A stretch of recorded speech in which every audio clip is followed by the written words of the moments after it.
मेरी आवाज आ रही है ना? क्लियर है आवाज? Yes sir. ओके। सो होमवर्क बन गया शिवम? हाँ सर बन गया। श्रेया? यस सर, 13 क्वेश्चन तक बना लिए। साहिल होमवर्क बन गया? सर 10 तक बना, आज 2 बना लेंगे, 3। आरोही बन गया होमवर्क? Yes sir. ओके। कुछ पूछना है जितना ही बताया गया उसमें से? कोई डाउट है?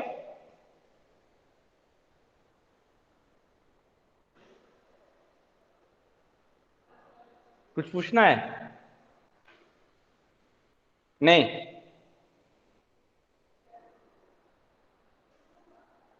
आगे बढ़े फिर? Yes sir. ओके। तो एक्सरसाइज जो तुम्हारा 4.5 है उसमें सारे क्वेश्चन इजी हैं, जितना भी हम लोगों ने पढ़ा है उसके बेसिस पे बन जाएगा। ठीक है। अब आते हैं 4.6। यहां से जो है एप्लीकेशन स्टार्ट हो रहा है। अभी हम लोग जो पढ़ेंगे एप्लीकेशन पढ़ेंगे, application of determinant and matrix. Application of determinant and matrix to solve system of linear equation.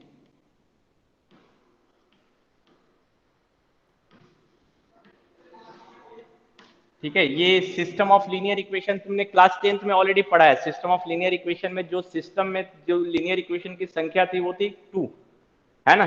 Linear equation 2 variable. तो वहां पे जो मेरा सिस्टम ऑफ, वो भी सिस्टम ऑफ लीनियर इक्वेशन है, उसमें जो नंबर ऑफ लीनियर इक्वेशन की जो संख्या है वो 2 है। ठीक है। अब जो हमारे पास सिस्टम ऑफ लीनियर इक्वेशन होगा ना, हाइयर जैसे चलते जाओगे ना, सिस्टम ऑफ लीनियर इक्वेशन में 3, 4, 5, 6, 7, 10, 15 बहुत सारे लीनियर इक्वेशन हो सकते हैं। तो ये एक सिस्टम बनाता है। तो अभी हम लोग जो सिस्टम ऑफ लीनियर इक्वेशन पढ़ेंगे उसमें 3 लीनियर इक्वेशन होंगे। ठीक है। तो 3 लीनियर इक्वेशन की मदद से हम कैसे 3 लीनियर इक्वेशन इन 3 वेरिएबल अगर दिया हुआ है तो कैसे हम उसको सॉल्व करेंगे, ये हम लोग देखेंगे। तो ये एप्लीकेशन हो गया। सो अब सिस्टम ऑफ लीनियर इक्वेशन, हम लोग एक वर्ड बहुत ही कॉमन सुने हो, system of linear equations is consistent. इसका क्या मतलब है? अगर हम बोल रहे हैं कि एक सिस्टम ऑफ लीनियर इक्वेशन जो है कंसिस्टेंट है, so what does it mean? It means what, कि हमको इस लीनियर इक्वेशन का जो सिस्टम है इसमें जो भी वेरिएबल है उसका वैल्यू मिलेगा, यानी कि हमको सॉल्यूशन मिलेगा। So system of linear equation consistent है, इसका मतलब है द सॉल्यूशन विल एग्जिस्ट। और अगर इनकंसिस्टेंट है तो सॉल्यूशन एग्जिस्ट नहीं करेगा। तुम लोगों ने क्लास 10th में भी देखा था कि जो हमारे लीनियर इक्वेशन 2 वेरिएबल थे वो कंसिस्टेंट थे भी, कंसिस्टेंट नहीं भी थे। कंसिस्टेंट थे इसका मतलब सॉल्यूशन मिलेगा, और सॉल्यूशन जो है वो फाइनाइटली 1 भी हो सकता है, मोर देन 1 भी हो सकता है। सॉल्यूशन नहीं मिलेगा इसका मतलब नो सॉल्यूशन। पढ़ा था ना वहां भी ये कंसिस्टेंट और इनकंसिस्टेंट पढ़ाया था। ठीक है। सो सिस्टम, ध्यान रखना, बच्चे कभी कभी गलती करते हैं, सॉल्यूशन इज इनकंसिस्टेंट और सॉल्यूशन इज इनकंसिस्टेंट, ये गलत सेंटेंस है। सॉल्यूशन कंसिस्टेंट इनकंसिस्टेंट नहीं होता है। System of linear equation consistent और इनकंसिस्टेंट होता है। कंसिस्टेंट का मतलब है कि जो मेरा सिस्टम दिया हुआ है उसका सॉल्यूशन मिलेगा या नहीं मिलेगा। अगर मिलेगा तो सिस्टम ऑफ लीनियर इक्वेशन मेरा कंसिस्टेंट होगा। सॉल्यूशन कंसिस्टेंट इनकंसिस्टेंट कैसे हो सकता है? ठीक है। तो ये भी कभी कभी लोग वर्ड यूज कर देते हैं, बट ये वर्ड सही नहीं है। So system of linear equation is consistent और system of linear equation is inconsistent, ये वर्ड हम लोग यूज करेंगे। System of linear equations is inconsistent. So inconsistent अगर है system of linear equation, it means what? It has no solution और solution will not exist. So ये word का पहले मतलब समझना। ठीक है। तो अभी हम लोग जो सिस्टम ऑफ लीनियर इक्वेशन पढ़ेंगे। ज्योमेट्रिकली मैं नहीं बता पाऊंगा क्योंकि हम लोगों ने अभी ज्योमेट्री नहीं पढ़ा है, बट 3 डायमेंशनल ज्योमेट्री जब तुम पढ़ लोगे ना, तो अभी हम लोग जो सिस्टम ऑफ लीनियर इक्वेशन पढ़ रहे हैं ना, इसकी ज्योमेट्री हम लोग समझ सकते हैं। मैं थोड़ा बहुत आइडिया दे सकता हूँ, बट क्योंकि जो भी लीनियर इक्वेशन 3 वेरिएबल है क्या रिप्रेजेंट करता है ये हमको नहीं पता है, बट क्लास 10th में तुम देखो, तुमको पता था कि लीनियर इक्वेशन 2 वेरिएबल क्या रिप्रेजेंट करता है, एक स्ट्रेट लाइन। इसीलिए हम लोग ज्योमेट्रिकली भी सॉल्यूशन का मतलब समझते थे। अगर सॉल्यूशन मिल रहा है इसका मतलब लाइन मेरा या तो इंटरसेक्टिंग होगा या तो कोइंसिडेंट होगा। अगर सॉल्यूशन नहीं मिल रहा है इसका मतलब लाइन मेरा पैरेलल होगा। ज्योमेट्रिकली तुम समझते थे। यहाँ पे भी ज्योमेट्रिकली हम इसको समझा सकते हैं, बट हम लोगों ने ये नहीं समझा है कि लीनियर इक्वेशन 3 वेरिएबल ज्योमेट्रिकली क्या रिप्रेजेंट करता है, ये हम लोग को नहीं पता। इसलिए हम लोग बहुत अधिक ज्योमेट्रिकल व्यू में नहीं जाएंगे। टोटली हम लोग जो सॉल्व करेंगे वो एल्जेब्रिक मेथड से सॉल्व करेंगे, ठीक है। बट जितना हो सकता है मैं तुमको ज्योमेट्रिकली समझा सकता हूं कि कैसा हो रहा होगा, ठीक है।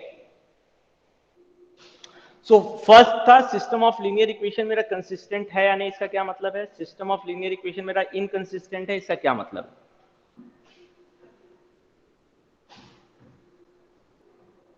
अब सिस्टम ऑफ लीनियर इक्वेशन में मैंने ऑलरेडी बोला we will have linear equation with 3 variable.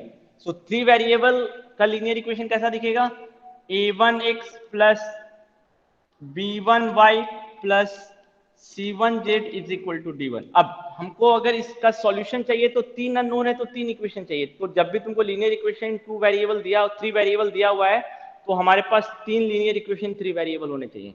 तो इसी तरह a2x b2y plus c2z is equal to d2 and a3x plus b3y plus c3z is equal to d3। ठीक है, तो ये मेरा सिस्टम ऑफ लीनियर इक्वेशन है, 3 वेरिएबल का 3 इक्वेशन। तो ये मेरा सिस्टम ऑफ लीनियर इक्वेशन है। हम इसके सॉल्यूशन की बात करेंगे। सो इसका सॉल्यूशन अगेन यूनिक हो सकता है या इनफाइनाइटली मेनी हो सकता है या नहीं भी हो सकता है। इस केस में भी हमारे 3 केस होंगे, ठीक है। 2 केस नहीं हो सकता, यानी कि 2 सॉल्यूशन नहीं मिल सकते। या तो मिलेगा तो एक सॉल्यूशन मिलेगा, या तो बहुत सारा सॉल्यूशन मिलेगा, या तो सॉल्यूशन नहीं मिलेगा। सेम केस जैसा हमारे क्लास 10th में था, ठीक है। तो ये अगर कंसिस्टेंट है तो 2 पॉसिबिलिटी। अगर ये कंसिस्टेंट है सिस्टम ऑफ लीनियर इक्वेशन, इसका मतलब इसका सॉल्यूशन 2 हो सकता है, या तो यूनिक सॉल्यूशन हो सकता है या इनफाइनाइटली मेनी सॉल्यूशन हो सकता है।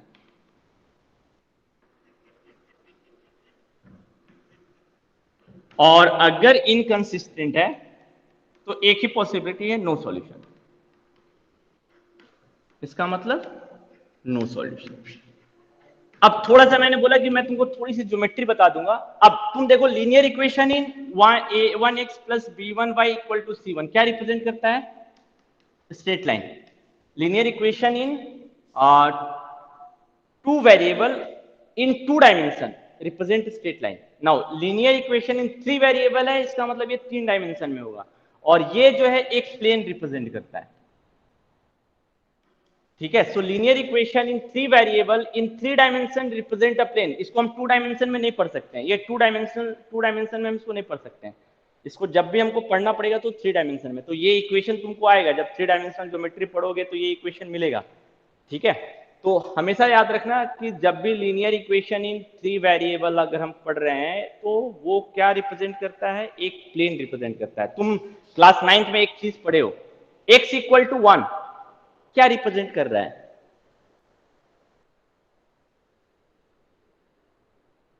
x इक्वल टू 1 क्या रिप्रेजेंट करता है, A line parallel to y axis. ये इनकम्प्लीट क्वेश्चन है, इसलिए आंसर भी इनकम्प्लीट है, ठीक है। अगर तुमसे कोई पूछ रहा है कि x इक्वल टू 1 क्या रिप्रेजेंट करता है, तो ये इंपॉर्टेंट है हमारे लिए कि हमको ये समझना होगा कि हमको ये पूछा जाए कि ये किस डायमेंशन में पूछा जा रहा है। अगर सिर्फ इतना पूछा जा रहा है कि x इक्वल टू 1 क्या रिप्रेजेंट करता है, तो ये इनकम्प्लीट है। अगर हम इसको 1 डायमेंशन में देखेंगे तो ये एक पॉइंट रिप्रेजेंट करता है। अगर x इक्वल टू, ये क्लास 9th में था ना ये क्वेश्चन, याद है। 2 डायमेंशन में ये एक लाइन रिप्रेजेंट करता है, और x इक्वल टू 1 अगर 3 डायमेंशन में अगर हम पढ़ेंगे तो ये एक प्लेन रिप्रेजेंट करता है। तो तुम देख रहे हो एक ही इक्वेशन डायमेंशन वाइज उसका ज्योमेट्रिकल इंटरप्रिटेशन जो है वो चेंज हो रहा है। ठीक है, तो उसमें भी अगर तुम क्लास 9th का लीनियर इक्वेशन 2 वेरिएबल उठाकर देखना, उसमें लिखा हुआ था x इक्वल टू 1 वेरिएबल में क्या रिप्रेजेंट करता है, और अगर 2 वेरिएबल में है तो ये क्या रिप्रेजेंट करता है। तो इसका मतलब यही है 1 वेरिएबल में क्या रिप्रेजेंट करता है, इसका मतलब 1 डायमेंशन में क्या रिप्रेजेंट करता है, 2 वेरिएबल में क्या रिप्रेजेंट, क्योंकि ये लीनियर इक्वेशन इन 1 वेरिएबल भी हो सकता है, लीनियर इक्वेशन ये 2 वेरिएबल भी हो सकता है ना। इसको अगर हम ऐसे लिखें x plus 0y is equal to 1, तो ये लीनियर इक्वेशन 2 वेरिएबल भी हो गया ना। और अगर हम इसको 3 वेरिएबल में लिखना चाहे तो x plus 0y plus 0z is equal to 1, ऐसे भी लिख सकते हैं। तो तुम देख रहे हो Yes. एक ही इक्वेशन है बट 3 अलग अलग रिप्रेजेंटेशन है। तो ये इंपॉर्टेंट है कि क्वेश्चन के साथ ये भी पूछा जाए कि ये किस डायमेंशन में है या किस वेरिएबल में हम पूछ रहे हैं इस क्वेश्चन को। ठीक है, तो इसी तरह ये ध्यान रखना हमेशा, linear equation in 3 variable means what, we are in 3 dimension and in 3 dimension it represent a plane. तो हम लोग कितने प्लेन से वर्क कर रहे हैं, कितने प्लेन के साथ काम कर रहे हैं, 3 प्लेन के साथ काम कर रहे हैं। ठीक है, तो यानी कि अगर हम सॉल्यूशन निकाल रहे हैं तो वहां पे तुम जस्ट कंपेयर करते जाओ। क्लास 10th से तुम अगर इस चैप्टर को कंपेयर करोगे तो ज्योमेट्रिकली भी तुम इजीली समझ सकते हो। तो क्लास 10th में अगर यूनिक सॉल्यूशन होता था तो इसका क्या मतलब था, ज्योमेट्रिकल मीनिंग क्या था, वो दोनों लाइन एक दूसरे को एक जगह पे इंटरसेक्ट करती थी। एक जगह कट करेगा। तो अब तुम मुझे बताओ ये 3 प्लेन का यूनिक सॉल्यूशन मिल रहा है, इसका क्या मतलब है, कैसा ज्योमेट्रिकल पिक्चर आएगा। तीनों प्लेन एक दूसरे को एक जगह पे कट करेगी। ऐसा कैसा हो सकता, कैसे प्लेन कैसा होगा, तुम मुझे बता सकते हो।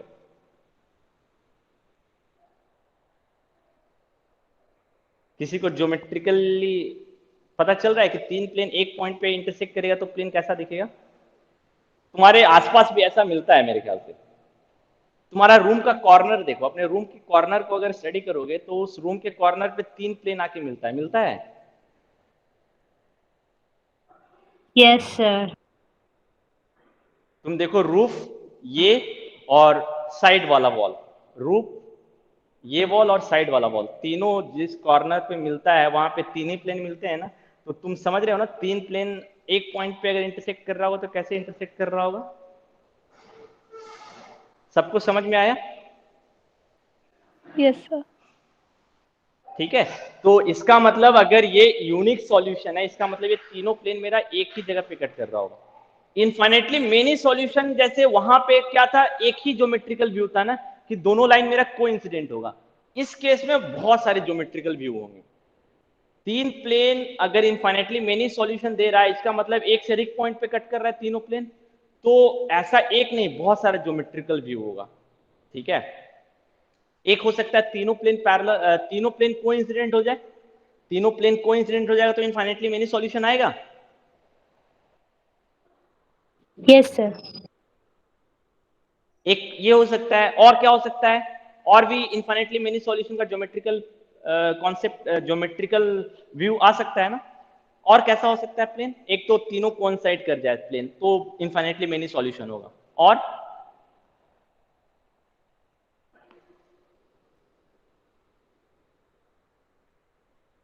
इसको देखो, प्लेन है ना, तो प्लेन है तो इसको अच्छे से समझ सकते हो। देखो ये मेरा एक प्लेन है, ये मेरा एक प्लेन है, और ये मेरा एक प्लेन है। तीनों प्लेन एक जगह इंटरसेक्ट कर रहा है, तो इस केस में भी इनफाइनेटली मेनी सॉल्यूशन है। क्या है इनफाइनेटली मेनी सॉल्यूशन, लाइन है, लाइन नहीं है, लाइन। Yes sir. देखो ये प्लेन, ये तुम देखो ना तुम्हारे बुक में बहुत सारे प्लेन है, सारे प्लेन एक जगह इंटरसेक्ट करेंगे तो क्या मिलेगा, एक लाइन मिलेगा।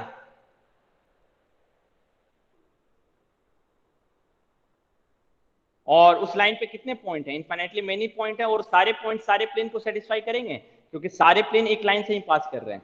तो मैंने यही बोला कि इस केस में इनफाइनेटली मेनी सॉल्यूशन का ज्योमेट्रिकल व्यू जो होगा वो एक से अधिक होगा। मैंने तुमको जो 2 ज्योमेट्रिकल व्यू दिए, तुम लोग अब ऑब्जर्व करना कि 2 से अधिक ज्योमेट्रिकल व्यू होगा या नहीं, ये तुम्हारा काम रहेगा। समझ में आया सबको इनफाइनाइटली मेनी सॉल्यूशन का क्या मतलब है?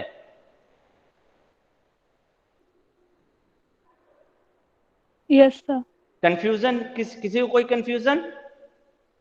सर एक क्वेश्चन है सर, कभी भी हाँ दो बोल। सोल्यूशन क्यों नहीं आ जाते हैं, या फिर 10 में भी दो सॉल्यूशंस कभी नहीं आते थे और इधर भी? दो लाइन का अगर दो सॉल्यूशन होगा इसका क्या मतलब है? 2 पॉइंट से कितने लाइन पास करते हैं? 2 पॉइंट से एक लाइन। तो दो पॉइंट से 2 लाइन कैसे पास कर सकता है? इसका मतलब तुम मुझसे यही पूछ रहे हो? नहीं आरोही, यस सर। तो ये कॉन्ट्राडिक्शन है ना। Yes sir. यानी कि अगर 2 लाइन का 2 सॉल्यूशन है इसका मतलब इनफाइनाइटली मेनी सॉल्यूशन है। ठीक है, इसी तरह तुम आप प्लेन में भी ऑब्जर्व कर सकते हो इस चीज को। क्या? Yes sir. Okay, no solution का क्या केस होगा? 3 प्लेन अगर नो सॉल्यूशन दे रहा है यानी कि हमको ऐसे पॉइंट मिल रहे हैं जो तीनों प्लेन को नहीं सेटिस्फाई कर रहा है। तो तुम देखो इसमें भी बहुत सारे ज्योमेट्रिकल व्यू होंगे। एक ज्योमेट्रिकल व्यू मैं बता रहा हूं, तीनों प्लेन मेरा पैरेलल हो जाए, तो तीनों प्लेन पैरेलल होगा तो तीनों का कॉमन इंटरसेक्शन पॉइंट आएगा क्या? No sir. नहीं। एक ज्योमेट्रिकल व्यू ये हो गया। दूसरा ज्योमेट्रिकल व्यू, दो प्लेन पैरेलल हो और तीसरा प्लेन दोनों को कट कर रहा हो, तो क्या कॉमन पॉइंट मिलेगा? No sir. प्लेन ऐसा हो जाए, एक प्लेन,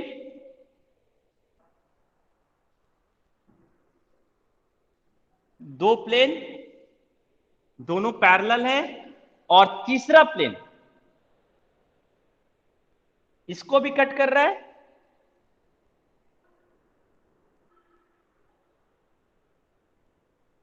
इसको भी कट कर रहा है।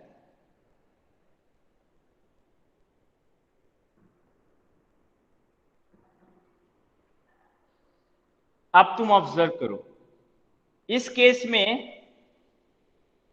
क्या कॉमन पॉइंट मिलेगा हमको? जो नो ऐसा सर। कॉमन पॉइंट जो तीनों के लिए कॉमन हो? नहीं ना। ये वाला पॉइंट देखो इन दोनों प्लेन के लिए कॉमन है तो इस प्लेन को सेटिस्फाई नहीं करेगा।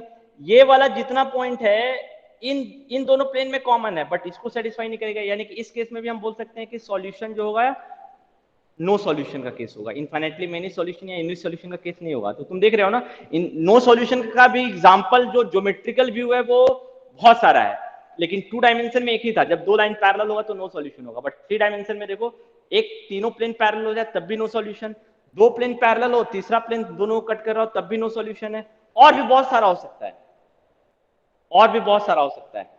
ऐसे ले लो, ऐसा प्लेन, 2 प्लेन ऐसे और तीसरा ऐसे हो जाए, तो इस केस में भी नो सॉल्यूशन आएगा? Yes sir. आएगा, क्योंकि ऐसा कॉमन पॉइंट नहीं है जो तीनों के लिए कॉमन हो। 2 के लिए तो कॉमन आ रहा है बट सॉल्यूशन का मतलब क्या है? जो तीनों को सेटिस्फाई करे। तो कॉमन पॉइंट इस केस में तीनों प्लेन का कॉमन पॉइंट नहीं मिल रहा है, इसका मतलब नो सॉल्यूशन इस केस में भी है। तो देख रहे हो ना, मैंने तुमको 3 ज्योमेट्रिकल व्यू दिए। अब तुम सोचना क्या 3 से अधिक ज्योमेट्रिकल व्यू हो सकता है क्या नो सॉल्यूशन का प्लेन है? तो यहाँ पे अब 3D का मैं अभी से एक आइडिया दे रहा हूं ताकि तुम एक विजुअलाइजेशन कर सको कि कैसा प्लेन होगा अगर नो सॉल्यूशन का दिख रहा है, इनफाइनाइटली मेनी सॉल्यूशन का दिख रहा है, या यूनिक सॉल्यूशन। यूनिक सॉल्यूशन तो एक ही है, तीनों प्लेन एक ही जगह कट कर रहा है, उसमें एक ही ज्योमेट्रिकल व्यू है।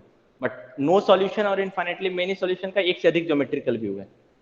समझ में आया हम लोग क्या सॉल्व करने जा रहे हैं अभी? Yes sir. ओके, सो अब आते हैं एल्जेब्रिक सॉल्यूशन पे।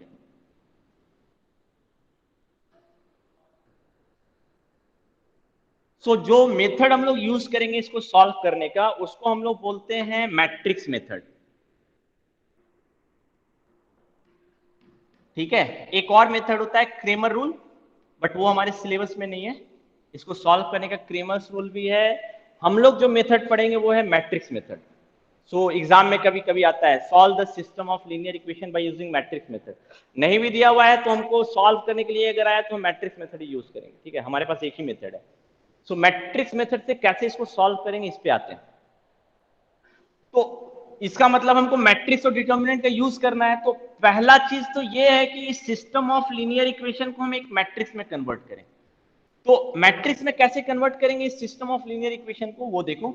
ये जो मेरे वेरिएबल के कोफिशिएंट है ना, इनको कलेक्ट करके उसी ऑर्डर में, जिस ऑर्डर में ये रखा हुआ है उसी ऑर्डर में हम कलेक्ट करके एक 3x3 ऑर्डर का मैट्रिक्स बना सकते हैं।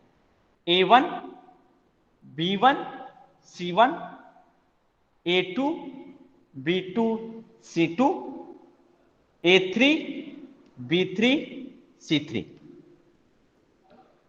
ठीक है, लेकिन अब हमारा मेन पर्पस क्या है, इस सिस्टम ऑफ लीनियर इक्वेशन को एक मैट्रिक्स में रिप्रेजेंट करना। तो यानी कि हम इससे मैट्रिक्स में चले जाएं, मैट्रिक्स से इसमें चले जाएं, इसका मतलब दोनों तरीके से रास्ता मिलना चाहिए हमको। तो अभी तो हम इससे कैसे इसमें जाएंगे, अगर मुझे ये दे दे तो हम नहीं पता कर सकते हैं कि मेरा सिस्टम ऑफ लीनियर इक्वेशन क्या है। ठीक है, तो ये अभी इनकम्प्लीट रिप्रेजेंटेशन है इसका। अब इसके साथ हम क्या है, जो वेरिएबल है ना उसके कोरस्पॉन्डिंग एक मैट्रिक्स बना रहे हैं, और ये मैट्रिक्स मेरा कॉलम मैट्रिक्स है और दोनों का मल्टीप्लीकेशन है।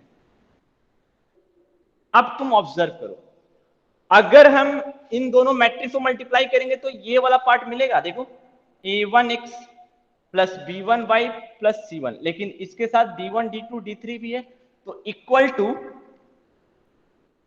d1 d2 d3। नाउ अब तुम देखो, ये मेरा एक मैट्रिक्स इक्वेशन है जो कि इस सिस्टम ऑफ लीनियर इक्वेशन को रिप्रेजेंट कर रहा है। जस्ट चेक दिस कि क्या इससे हम इसमें जा सकते हैं या नहीं जा सकते हैं। तो ये दोनों तो मैट्रिक्स मल्टीप्लीकेशन है, तो मैट्रिक्स को मल्टीप्लाई करेंगे। ये 3x3 ऑर्डर का मैट्रिक्स है, ये 3x1 ऑर्डर का मैट्रिक्स है। तो कितने ऑर्डर का मैट्रिक्स आएगा रिजल्टेंट में, 3x1 ऑर्डर का मैट्रिक्स आएगा। Yes sir. और इसको अगर हम इसके बराबर कर दें तो मेरा सिस्टम ऑफ लीनियर इक्वेशन आ जाएगा। जस्ट इसी को हम लोग वेरीफाई करते हैं कि ये आएगा कि नहीं आएगा। सो ये मल्टीप्लाई करो, फर्स्ट रो फर्स्ट कॉलम, तो फर्स्ट रो फर्स्ट कॉलम का पोजीशन यही है। सो a1x plus b1y plus c1z आ गया। फिर first second row first column, तो सेकेंड रो फर्स्ट कॉलम ये है। So a2x plus b2y plus c2z। Last third row first column, so a3x plus b3y plus c3z। अब इसको तुम compare करो, ये दो मैट्रिक्स बराबर है, तो a1x plus b1y plus c1z equal to d1, पहला इक्वेशन आ गया। a2x plus b2y plus c2z equal to d2, दूसरा इक्वेशन आ गया। a3x plus b3y plus c3z equal to d3, तीसरा इक्वेशन आ गया। यानी कि हम एक सिस्टम ऑफ लीनियर इक्वेशन को एक मैट्रिक्स फॉर्म में कन्वर्ट कर सकते हैं। मैट्रिक्स, इसको हम बोलेंगे मैट्रिक्स इक्वेशन, क्योंकि इस इक्वेशन में क्या इन्वॉल्व है, मैट्रिक्स। सबको समझ में आया? Yes sir. तो कितने भी वेरिएबल का अगर इक्वेशन है हम उसको एक मैट्रिक्स में कन्वर्ट कर सकते हैं। Yes sir. 4x4 ऑर्डर का भी सिस्टम ऑफ लीनियर इक्वेशन हो सकता है, तो वहां 4 वेरिएबल होगा, तो जो मेरा मैट्रिक्स बनेगा वो 4x4 4x1 और 4x1 का बनेगा। अगर 2x2 का होता, अगर system of linear equation containing 2 variable with 2 equation, तो उस केस में जो मेरा इक्वेशन होता वो 2x2 का होता, 2x2 2x1 2x1। ठीक है, तो ये ध्यान रखना कि हम एक सिस्टम ऑफ लीनियर इक्वेशन अगर दिया हुआ है तो कैसे उसको मैट्रिक्स में कन्वर्ट करेंगे। अब कन्वर्ट कर दिए, तो अब इस मैट्रिक्स से मुझे, इसमें मुझे किसका वैल्यू निकालना है, एक्स वाई जेड का। तो इस मैट्रिक्स इक्वेशन में क्या अननोन है, ये 3x1 ऑर्डर का जो मैट्रिक्स है कंटेनिंग एक्स वाई जेड, वही मेरा अननोन मैट्रिक्स है। यानी कि मुझे इस मैट्रिक्स का वैल्यू पता करना है, इसका मतलब यही हुआ ना। तो अब मेन काम आता है कि इस मैट्रिक्स का वैल्यू कैसे पता करेंगे।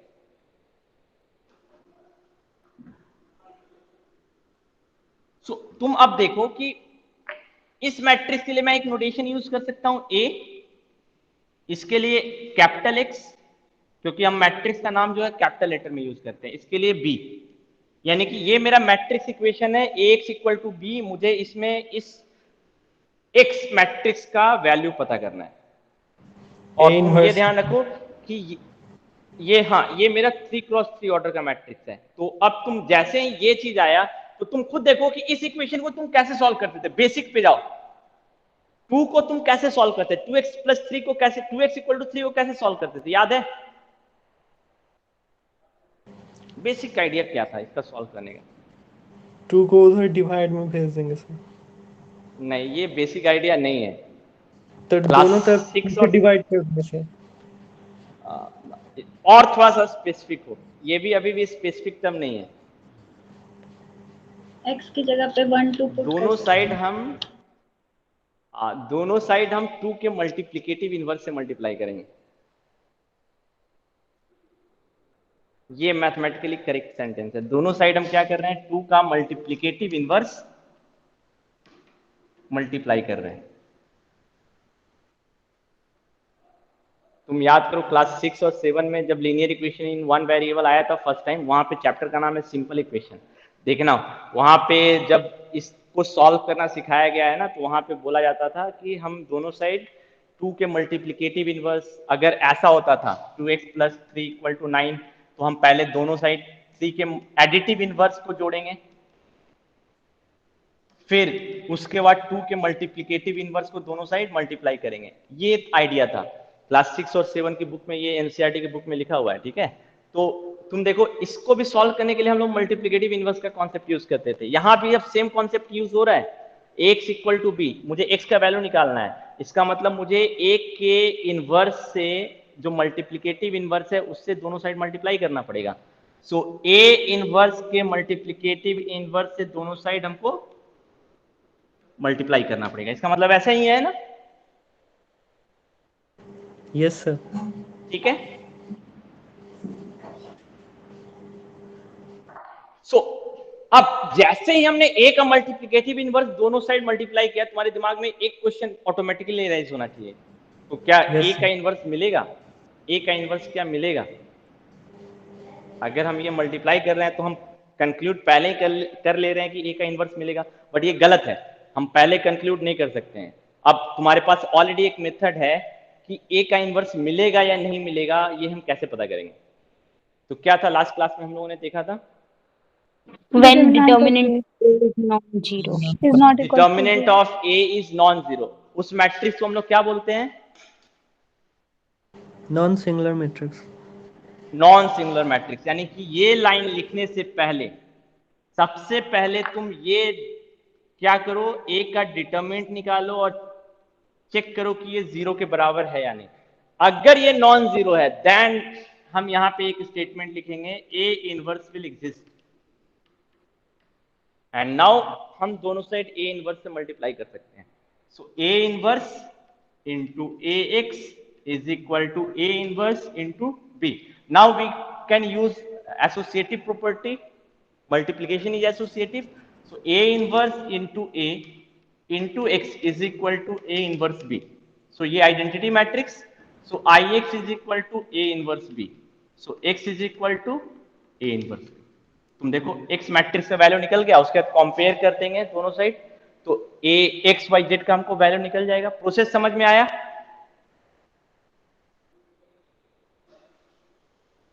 सर अगर वहां पे determinant of a equals to 0 हो जाएगा तो क्या होगा? इनवर्स एग्जिस्ट नहीं करेगा और इनवर्स एग्जिस्ट नहीं करेगा तो हम ये कंक्लूड नहीं कर सकते हैं कि इसका सॉल्यूशन मिलेगा या नहीं मिलेगा। हो सकता है कि यूनिक सॉल्यूशन तो नहीं होगा। अगर determinant a not equal to 0 है, इसका मतलब है system of linear equation has unique solution.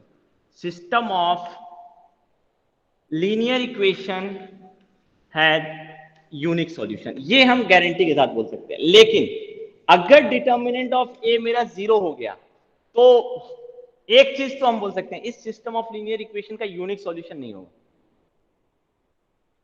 अब यूनिक सॉल्यूशन नहीं होगा तो दो पार्ट बच गया, या तो इसका इनफाइनेटली मेनी सॉल्यूशन होगा या तो नो सॉल्यूशन होगा। नो सॉल्यूशन होगा। हाँ, समझ में आया? सर मतलब तो मैट्रिक्स उस वाले मेथड से इस मेथड से हम लोग ये मैट्रिक्स पता वाले नहीं कर सकते हैं कि कंफर्म एक इक्वेशन का सॉल्यूशन होगा या नहीं होगा। कर सकते हैं, कर सकते हैं, कर सकते हैं। ऐसा नहीं है कि नहीं कर सकते हैं, हम लोग पढ़ेंगे इस चीज को। ठीक है, ठीक है सर। हम लोग अभी जो सबसे इजी वाला पार्ट है उसको देख रहे हैं कि इस सिस्टम ऑफ लीनियर इक्वेशन का यूनिक सॉल्यूशन होगा जब determinant of A non zero होगा। क्यों? x का एक ही वैल्यू आएगा। अब x मैट्रिक्स का एक ही वैल्यू आएगा, इसका मतलब क्या है, मेरे सिस्टम ऑफ लीनियर इक्वेशन का यूनिक सॉल्यूशन होगा। तो यूनिक सॉल्यूशन के लिए कंडीशन आ गया। तो अब देखो, इस क्वेश्चन को बहुत तरीके से बोल सकता है। फॉर व्हाट, इसमें क्या करेगा ना, किसी एक को अननोन कर देगा, बोलेगा फॉर व्हाट वैल्यू ऑफ के this system of linear equation will have unique solution. तो देखो उसने कितना दूर तक किस क्वेश्चन को खींच के ले गया है। अब इसका यूनिक सॉल्यूशन का मतलब क्या है, इसका डिटरमिनेंट नॉन जीरो। ऐसा भी क्वेश्चन 1 मार्क्स का आ सकता है ना। Yes sir. ठीक है, तो ये ध्यान रखना, अगर इस सिस्टम ऑफ लीनियर इक्वेशन का यूनिक सॉल्यूशन है तो जो मेरा 3x3 ऑर्डर का स्क्वायर मैट्रिक्स होगा उसका डिटरमिनेंट नॉन जीरो होगा। तो उसका जो सॉल्यूशन होगा, यूनिक सॉल्यूशन यही होगा। अब ए इनवर्स हम निकालना ऑलरेडी जानते हैं। ए इनवर्स का क्या फॉर्मूला आ जाएगा, 1/डिटर्मिनेंट of A into adjoint of A into B. तो तुम देखो ये एक लॉन्ग आंसर टाइप क्वेश्चन हो गया ना। बहुत ज्यादा लॉन्ग हो गया। बहुत ज्यादा लॉन्ग हो गया, तो मार्क्स भी उसी के हिसाब से रहेंगे। अगर तुम्हारा थ्योरी पेपर में ये क्वेश्चन आएगा तो कम से कम 5 मार्क्स का क्वेश्चन होगा ये। ठीक है, और हर एक स्टेप का अपना मार्क्स होगा। तुम देखो ये लिखना तुम्हारे लिए इंपॉर्टेंट है, ये लिखना तुम्हारे लिए इंपॉर्टेंट है। ठीक है, ये तो लिखोगे ही लिखोगे, उसके बाद तुमको ये लिखना इंपॉर्टेंट है। ये इन सारे स्टेप्स का तुम्हारा मार्क्स होगा। ठीक है, ये सारे स्टेप्स अपने अगर 5 मार्क्स क्वेश्चन में छोड़ दोगे तो तुम्हारा इसके करस्पॉन्डिंग जो भी स्टेप मार्किंग होगा वो डिडक्ट हो जाएगा।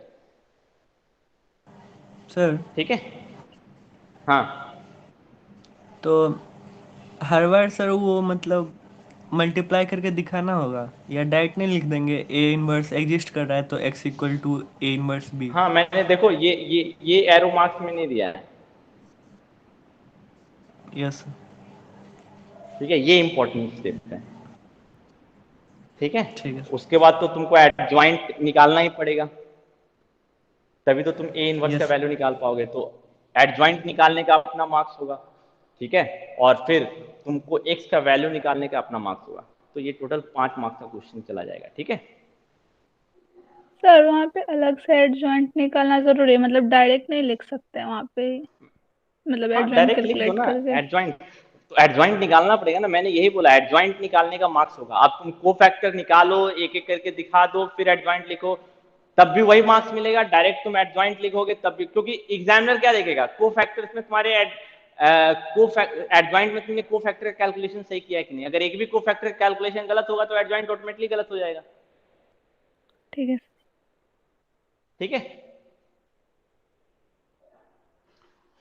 सो फॉर्मूला सबको समझ में आया।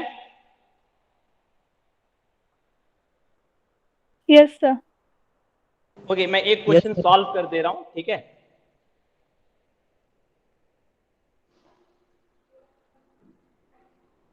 एक क्वेश्चन हम लोग सॉल्व कर ले रहे हैं इसका। ठीक है,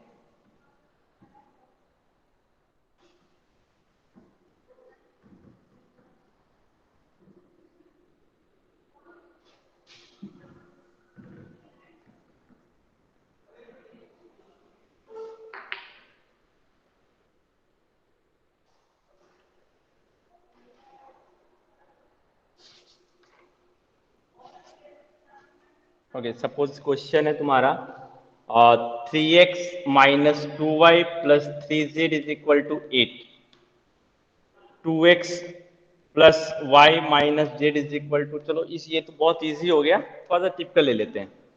ठीक है, x plus y plus z is equal to 6, y plus 3z is equal to 11 and x plus z is equal to 2y।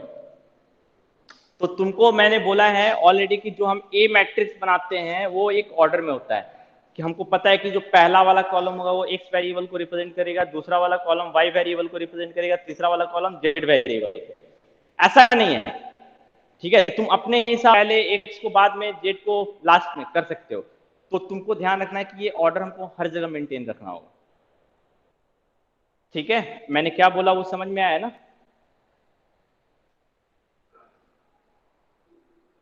मेरी आवाज आ रही है। Yes sir. Yes sir. Okay, so यहां पे तुम देखो, अगर x को तुम पहले रखना चाहते हो, y को बाद में, z को थर्ड पोजीशन पे, तो हर जगह तुमको ऐसे ही रखना है। तुम रैंडमली अगर करोगे तो फिर गलत हो जाएगा। तो यहाँ पे तुम देख लो, यहाँ पे x का टर्म 0 नहीं है, तो हम लिख सकते हैं 0 + x, ये ऑर्डर में नहीं है, तो इसको अगर ऑर्डर में लिखेंगे तो क्या आएगा, x + -2y + z = 0। तो इसको हम हटा देंगे, ये हट जाएगा, इसके जगह पे मेरा क्या आ गया, ये। तो मेरा a क्या आएगा, ax = b। तो a मेरा क्या होगा, a मेरा होगा 1 1 1 0 1 3 1 -2 1। x मैट्रिक्स क्या होगा, x y z, क्योंकि ऑलरेडी हमने हर जगह x y z रखा, तो इधर में कॉलम मैट्रिक्स में ये x y z। अगर तुमने y को पहले रखा होता, x को सेकंड पोजीशन पे, z को थर्ड पोजीशन पे, तो y x z सब हम लिखते। ये ध्यान रखना, ये कभी कभी एग्जाम में ना ऐसे क्वेश्चन को ट्विस्ट करता है, तो वहां पे कैलकुलेशन मिस्टेक होने का चांस रहता है। अगर हम नहीं ध्यान रखते हैं, दिमाग में रहता है x y z, कभी कभी ये गलत हो जाता है। ठीक है, = 6 11 0। तो हमको अब x y z का वैल्यू निकालना है, तो सबसे पहले हम क्या चेक करेंगे, डिटर्मिनेंट ऑफ ए। तो डिटर्मिनेंट ऑफ ए कितना आएगा, इसके लॉन्ग एक्सपेंड कर देते हैं, तो 1 + 6 7 और 1, ये कितना आएगा, 3 - 1 2 9 9 is non zero. So determinant कितना आया, नॉन जीरो। ठीक है, सो हम क्या लिखेंगे, this system of equation will have unique solution. This imply system of equation will have unique solution since determinant of A is non-zero, so A inverse will also exist। ठीक है, तो A inverse अब exist करेगा, तो हम अब A inverse निकालेंगे। तो मैंने तुमको क्या बोला, तुम डायरेक्ट एडजॉइंट निकाल सकते हो। ठीक है, एक एक करके कोफैक्टर निकालने की जरूरत नहीं है। तुम याद रख लो कि यहाँ पे C11, यहाँ पे C12 C13 यहाँ पे आता है, C11 C12 C13 ऐसे होता है, लेकिन जब एडजॉइंट हम निकालते हैं तो C11 C12 C13 यहाँ पे आ जाता है। अगर तुम ये ध्यान रखोगे तो अच्छा है, नहीं तो क्या करो, स्टेप फ्लिप करो। ठीक है, तो C11 का वैल्यू निकालते हैं, तो C11 का वैल्यू कितना हो जाएगा, 1 + 6 7 यहां आ गया। C12 का वैल्यू निकालते हैं, तो C12 का वैल्यू कितना आ जाएगा, 1 - 1 0 यहां 0 आएगा। C13 का वैल्यू निकालते हैं, तो -2 0 हो गया, -1 -1। समझ में आ रहा है कैसे हम एडजॉइंट निकाल रहे हैं? Yes sir. सही है ना कैलकुलेशन?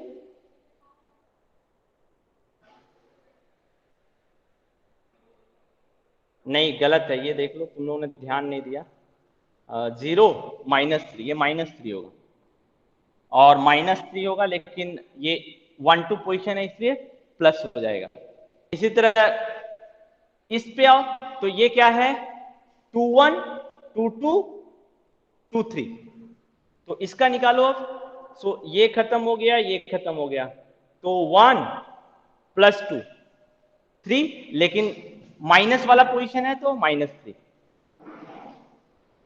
फिर इसी तरह इसका निकालो, ये खत्म हो गया, ये खत्म हो गया, 1 - 1 0, तो ये 0 हो गया। इसी तरह इसका पोजीशन निकालो, ये खत्म हो गया, ये खत्म हो गया, -2 एंड -1 -3, लेकिन ये नेगेटिव वाला पोजीशन है तो +3। सबको समझ में आया ना? ये तुम डायरेक्ट कर सकते हो, कोई दिक्कत नहीं है। ठीक है, फिर इसी तरह इसको कैलकुलेट कर लो, ये सो ये हो जाएगा 3 - 2, प्लस वाला पोजीशन है तो 2। अब इसको कैलकुलेट करते हैं, तो 3 0, सो -3, और इसका आखिरी कैलकुलेशन ये और ये खत्म हो गया, 1, सो 1। तुम डायरेक्ट कैट से एडजॉइंट निकाल सकते हो, कोई दिक्कत नहीं है। ठीक है, बट ध्यान रखना कि अगर इसमें एक भी कोफैक्टर गलत हो गया तो एडजॉइंट गलत हो जाएगा। कोफैक्टर्स के कैलकुलेशन में तुमको प्रोपोर्शनली नंबर मिल जाएगा, बट फुल मार्क्स नहीं मिलेगा यहाँ पे। इसके बाद एग्जामिनर जो है आगे का सॉल्यूशन नहीं देखेगा, क्योंकि पता है कि अब जहां भी x का वैल्यू निकालोगे वो गलत आएगा, बट जहां जहां जो जो फॉर्मूला है उससे तुमको मार्क्स मिल जाएगा। अब नेक्स्ट x का वैल्यू क्या है, a इनवर्स b, तो हम a इनवर्स b का वैल्यू पुट कर देंगे। सो ये हो जाएगा हमारा x y 1/9, determinant of a 1/9, into adjoint of A. Adjoint of A क्या है? 7 माइनस 3 2 3 0 माइनस 3 माइनस 1 3 1। अभी एक चीज यहां पे ध्यान देना, इस 9 को ना अंदर में मल्टीप्लाई मत करना। मल्टीप्लाई करने से क्या होगा ना, सारी चीज फ्रैक्शन में चली जाएगी, तो फिर मल्टीप्लाई करने में दिक्कत होगा। Into B. बी क्या है? बी है तुम्हारा 6 11 0। तो तुम क्या करोगे ना, इन दोनों को मल्टीप्लाई कर देना, 1/9 को बाहर छोड़ देना, ठीक है? इन दोनों को मल्टीप्लाई कर दो तो क्या आएगा? X y z is equal to 1/9 multiply करो 42 प्लस माइनस 33। 42 माइनस 33 कितना हो जाएगा? 9। सो ये 9 आ गया, ठीक है? और ये तो 0 हो जाएगा, फिर इसको इससे मल्टीप्लाई करो तो 18 और 0, सो 18। फिर इसको इससे मल्टीप्लाई करो -6 और 33 कितना हो जाएगा? 27 आएगा, 16 आएगा। यस सर, यस सही है सर। सही है ना? ओके। अब जाके इस 1/9 से अंदर मल्टीप्लाई करो। तुम देखो अगर पहले ही मल्टीप्लाई कर देते ना तो इन दोनों का मल्टीप्लीकेशन में कैलकुलेट थोड़ा सा दिक्कत आती, ठीक है? So x y z is equal to 1 2 3। तो अब x का वैल्यू 1, y का वैल्यू 2, z का वैल्यू 3। सॉल्व हो गया? समझ में आया? Yes sir. ओके, तो आज के लिए इतना ही रहने देते हैं, ठीक है? इस पे बेसिस पे देखो 4.6 का तुम क्वेश्चन नंबर 1 में क्या चेक करने बोला है, चेक करो। 1 से लेकर 6 में examine the consistency of the system of equation. So consistency कैसे चेक करेंगे?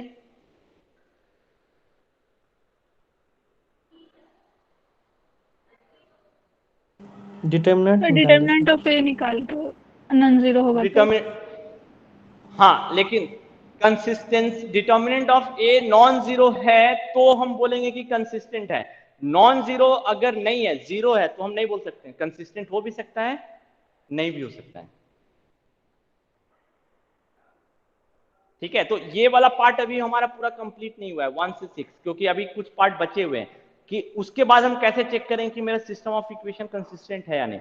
तो अभी हमने पूरा पढ़ा नहीं है। तो क्वेश्चन नंबर 1 अभी हम नॉन जीरो है तो हम बोल सकते हैं कि यूनिक सॉल्यूशन है, सो कंसिस्टेंट है। लेकिन अगर जीरो आ गया तो इसके आगे का कैलकुलेशन अभी हम लोगों ने नहीं किया है, नेक्स्ट क्लास में हम लोग करेंगे इसको, ठीक है? दूसरा वाला हम लोग सॉल्व करेंगे 7 से लेकर 15 तक। Solve the system of linear equation using matrix method. तो ये तो सॉल्व हो जाएगा ना? Yes sir. हो जाएगा। तो 7 से लेकर 15 तक सॉल्व करना, 1 से लेकर 6 अभी हम लोग पढ़ेंगे क्योंकि अभी भी कुछ कॉन्सेप्ट बचा हुआ है, बट 7 से लेकर 15 तक सॉल्व हो जाएगा सारा, ठीक है? तो होमवर्क तुम्हारा रहेगा एक्सरसाइज 4.6 क्वेश्चन नंबर 7 to 15, ठीक है?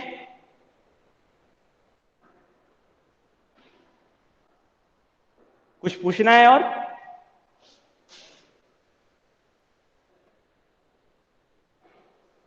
किसी को कुछ पूछना है?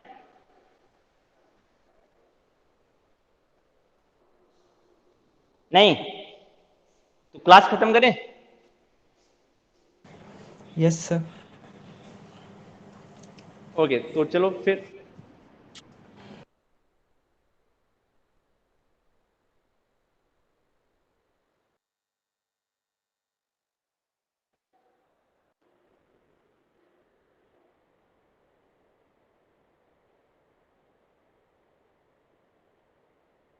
लीव कर सकते हो क्लास को।